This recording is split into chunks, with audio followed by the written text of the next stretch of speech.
Hi friends, this is Zoe, your local realtor expert and matchmaker extraordinaire here in beautiful Orlando, Florida. Today, I'm going to break down the real cost of living in Orlando, Florida in 2025 beyond the mouse ears and the sunscreen. So if you're thinking about making a move, grab your notepad, your favorite beverage, and let's talk numbers without boring you to sleep. And yes, I'll be sprinkling in some real life mom of three moments because I just can't help it, so buckle up.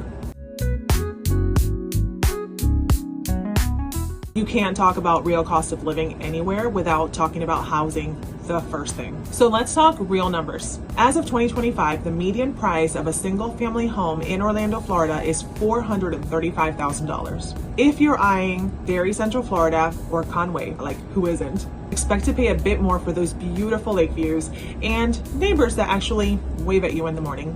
Condos and townhomes are a bit more affordable. Think like $280,000 to about $350,000 for a reasonable move-in ready townhome that, let's just put it, has no mystery stains on the carpet. Renting, you're looking at about $2,200 for a 3-bedroom, 2-bath home in a good area. Want to be closer to downtown and those dreamy areas? Add about a couple $100s to that. Apartments, studios go for about $1,400 to $1,700, which is not bad unless you need space for a growing family or that ever-growing collection of Bible verse mugs. Quick tip. When folks ask me, is it really worth it to move to Orlando, Florida right now? I remind them, you're not just buying a house. You're buying sunshine and palm trees and a neighborhood barbecue where 100% someone's gonna try to feed you their famous potato salad. I don't make the rules. That's just how we roll around here. Welcome to the AC Olympics. Housing is just the start. Utilities are where the Florida fun begins. In the summer, your AC is going to work harder than a Disney cast member on July 4th. Expect $200 to $400 a month in the summer, depending on how cold you like to keep it. And I'd like to say it's cheaper in the winter, but first thing, we really don't have winters around here, do we? But really, you can expect higher costs in the winter as well. Again, just those extreme weather periods, like right now in July, yes. Otherwise, it's pretty fair. Water and sewer, $50 to $90 a month. If you have 3 kids that think the shower is a water park, then go ahead and budget a little bit more for that. Trash and recycling. Usually it's included in your taxes, but some HOAs charge between $15 to $25 more a month. Yay, HOAs! Internet. Can't live without it, can we? High-speed internet averages between $70 to $100 a month. Worth every penny when you have 3 children doing online schooling of some kind, YouTube, Roblox, streaming, all at the same time. Okay, let's get real with food. If you have teenagers, groceries can be a line item bigger than the mortgage itself. Ask me how I know. Average weekly grocery bill for a family of 4, it's about $175 to $250 a week. If you go to Publix or Walmart and really take advantage of those BOGOs, do it.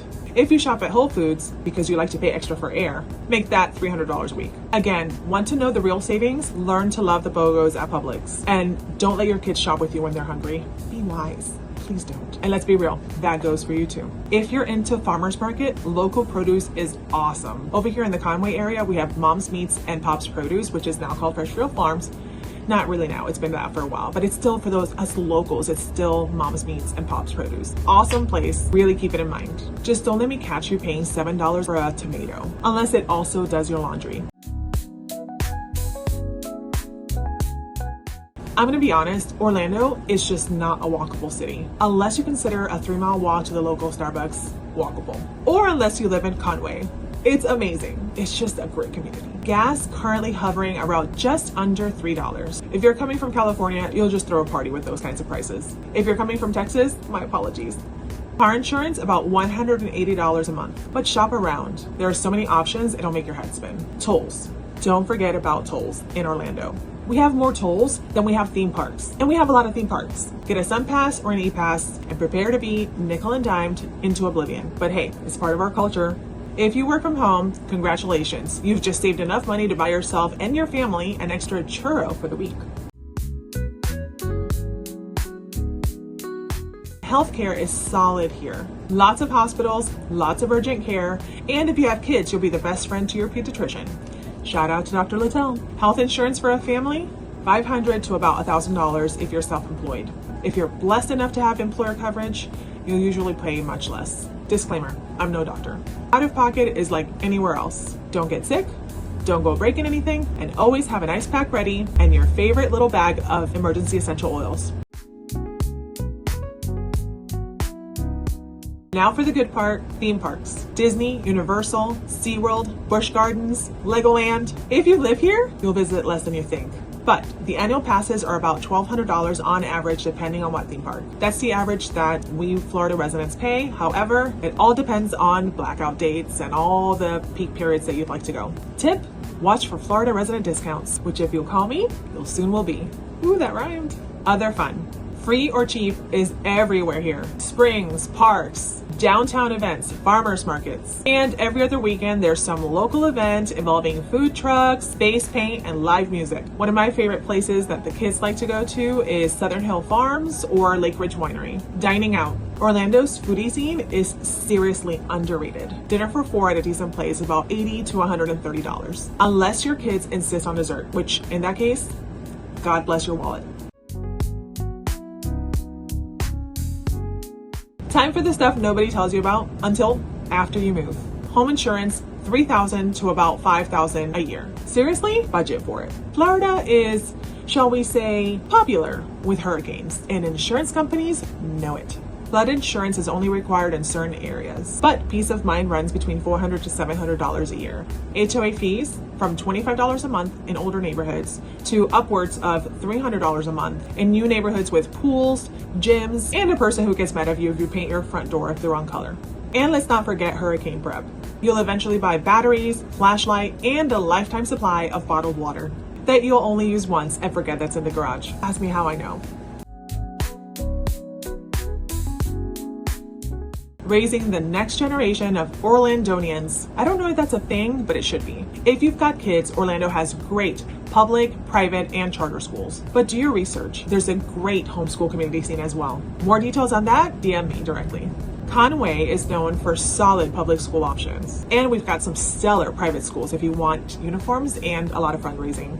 Public school supplies and fees are about $100 to $150 per child per year. Private school tuition, you'll dish out about $8,000 to $20,000 on average, depending on how fancy you want to get. If you have any little ones with special needs, that can end up being quite a bit higher. Childcare is between $175 to $250 a week, and of course a bit less for aftercare. And yes, you will end up volunteering for something, so get ready for a lot of PTA emails.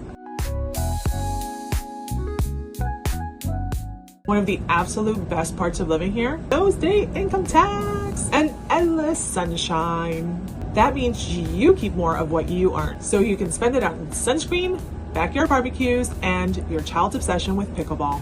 And of course the weather. July and August, it's just hot. It's hot. Will you survive? Of course yes. But remember, hydration is your friend, and so is a good hat.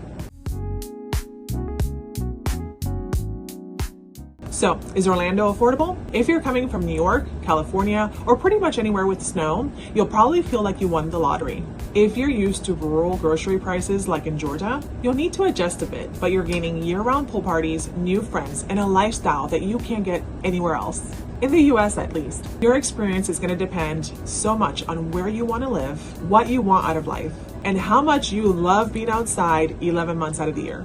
So there you have it, the real cost of living in Orlando, Florida, told to you by your slightly caffeinated local real estate expert, Conway expert, and Orlando realtor. If you want my detailed cost of living checklist, have questions about neighborhoods, or you just want someone to explain what HOAs really pay for, not much, drop a comment or send me a DM. Orlando is a city full of sunshine, surprises, and some of the best people you'll ever meet, including you once you move here, once you give me a call and move here. Thanks for hanging out with me. Hit that subscribe button and follow me for more local tips, all things Orlando, and some funny stories. See you soon, maybe at Publix in those BOGO aisles. Bye.